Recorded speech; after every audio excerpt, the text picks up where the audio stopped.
Students, आज हम discuss करेंगे class 12 subject business studies chapter 1 nature and significance of management. Friends, अगर आपने इसकी पहली वीडियो नहीं देखी है तो पहले आप वो देख लें, फिर इस वीडियो को जरूर देखें। इसमें हम आज अपना पार्ट 4 डिस्कस करेंगे। सबसे पहले हमारा टॉपिक आता है इसके अंदर फंक्शंस ऑफ मैनेजमेंट। मैनेजमेंट के क्या क्या फंक्शंस होते हैं, वन बाय वन देखते हैं। Planning, organising, staffing, directing and controlling. ये 1, 2, 3, 4, 5 ये टोटल 5 फंक्शंस हमारी पूरी बुक को कवर करते हैं। जो हम पहली बुक पढ़ेंगे उसके अंदर ये पांचों चीजें हम डिटेलिंग में पढ़ेंगे। अभी हम इसके शॉर्ट देख लेते हैं इनके बारे में कि क्या क्या होता है। सबसे पहले फंक्शन ऑफ मैनेजमेंट के अंदर पहला है हमारा प्लानिंग। प्लानिंग का क्या मतलब होता है, जब भी हम मैनेजमेंट की बात करते हैं तो सबसे पहले हम एक्टिविटीज को क्या करते हैं, पहले से प्लान करके रखते हैं। It refers to thinking beforehand. Under planning it is ascertained that what should be done, how it should be done and who should do it। ये सारी चीजें हम पहले से प्लान करते हैं। उसके बाद सेकंड स्टेप आता है हमारा ऑर्गेनाइजिंग।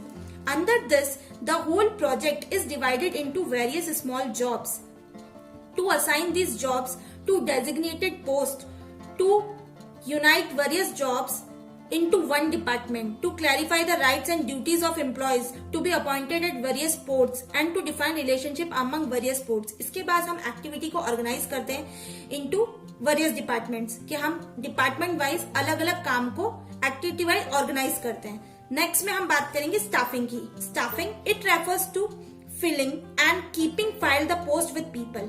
मतलब हमारा जो स्टाफिंग के अंदर आता है, स्टाफिंग के अंदर हम लोगों को रिक्रूट करने का काम करते हैं, मतलब to select a candidate for a right job. Next में हम बात करेंगे डायरेक्टिंग। स्टाफिंग हो गया, इसके बाद हम लोगों को क्या करते हैं, जब सिलेक्शन हो जाता है लोगों का तो हम उनको डायरेक्ट करते हैं, हम उनको निर्देश देते हैं, हम उनको गाइड करते हैं। It refers to instructing, guiding, communicating and inspiring people in the organization। ये डायरेक्टिंग का रोल होता है। नेक्स्ट आता है हमारा कंट्रोलिंग। कंट्रोलिंग जब हमारे चारों फंक्शंस हो जाते हैं उसके बाद लास्ट हमारा फंक्शन आता है कंट्रोलिंग। यहाँ से मैनेजमेंट खत्म नहीं होता है, वापस से ये साइकिल चालू रहती है। It refers to bring the actual result closer to the desired result. हमने जो प्लान बनाया था उसके अकॉर्डिंग लास्ट में हम ये देखते हैं कि हमारी एक्चुअल परफॉर्मेंस और हमारी प्लान परफॉर्मेंस दोनों को हम कंपेयर करते हैं, और अगर उसमें कुछ डेविएशन आता है तो हम उसको सॉर्ट आउट करते हैं कि अगली बार वो गलती ना हो। नेक्स्ट स्टेप में हम बात करते हैं कोऑर्डिनेशन की। कोऑर्डिनेशन क्या होता है? कोऑर्डिनेशन को हम मैनेजमेंट का ईसेंस भी कहते हैं। बहुत सी बार क्वेश्चन आता है which is known as essence of management, तो the answer of this question is coordination.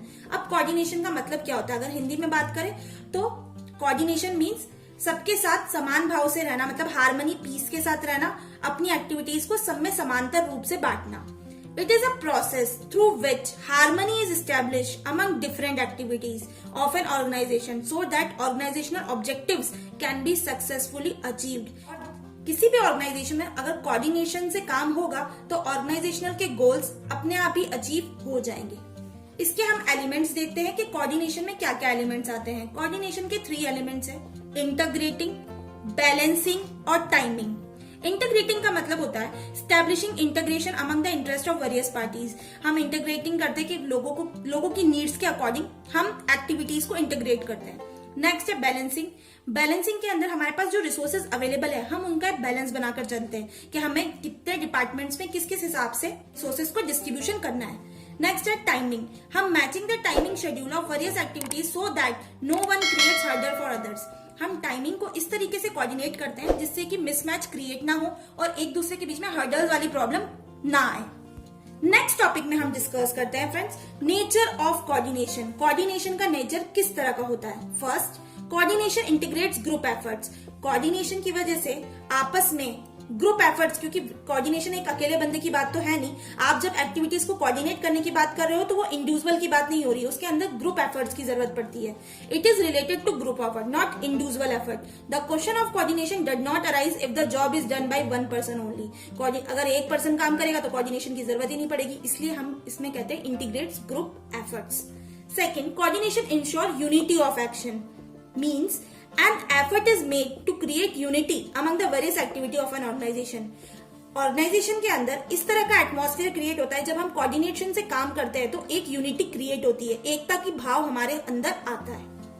Coordination is a continuous process. हम कह सकते हैं it is not a never ending process, हमेशा चलता रहेगा, क्योंकि अगर हम एक्टिविटीज को कोऑर्डिनेट करके वर्क करेंगे तो हमारा ऑर्गेनाइजेशनल ऑब्जेक्टिव हमेशा फुलफिल होगा। It is not a job which can be performed once and for all, but its need is felt at every step. ये कोई एक जॉब नहीं है, इसकी नीड आपको हर लेवल पे, इंडिविजुअल लेवल से लेकर टॉप लेवल तक, आपको हर जगह कोऑर्डिनेशन की नीड अराइज रहेगी। It is an all pervasive function. Pervasive का मतलब होता है यूनिवर्सली एप्लीकेबल, तो it means it is applicable to all sphere and places uniformly. हर जगह एप्लीकेबल है coordination function. It is the responsibility of all managers. Means coordination is needed at all the 3 levels.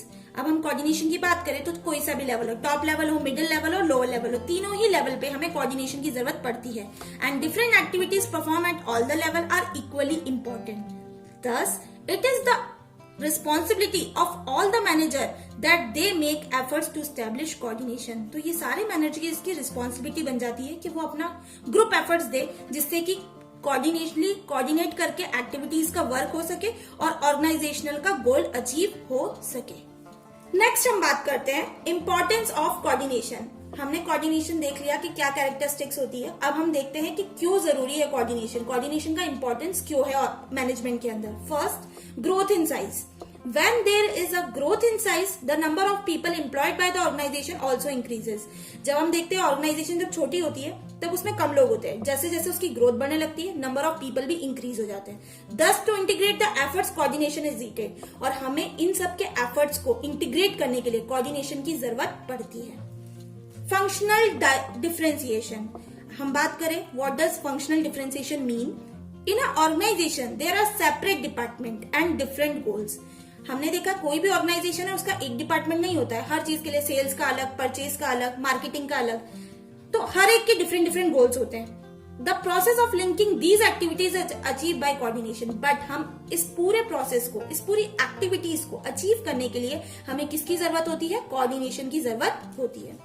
Specialisation, coordination is required among different specialists because of their different approaches, judgment, etc. हमें each level पे, specialisation के level पे हमेशा coordination की जरूरत पड़ती है, क्योंकि हमें वेरियस स्पेशलिस्ट की नॉलेज, उनके स्किल्स को लेकर हमें चलना पड़ता है, तभी हमारी एक्टिविटीज कोऑर्डिनेटली वर्क कर पाती है और उनके जजमेंट और अप्रोचेस हमें मदद करते हैं।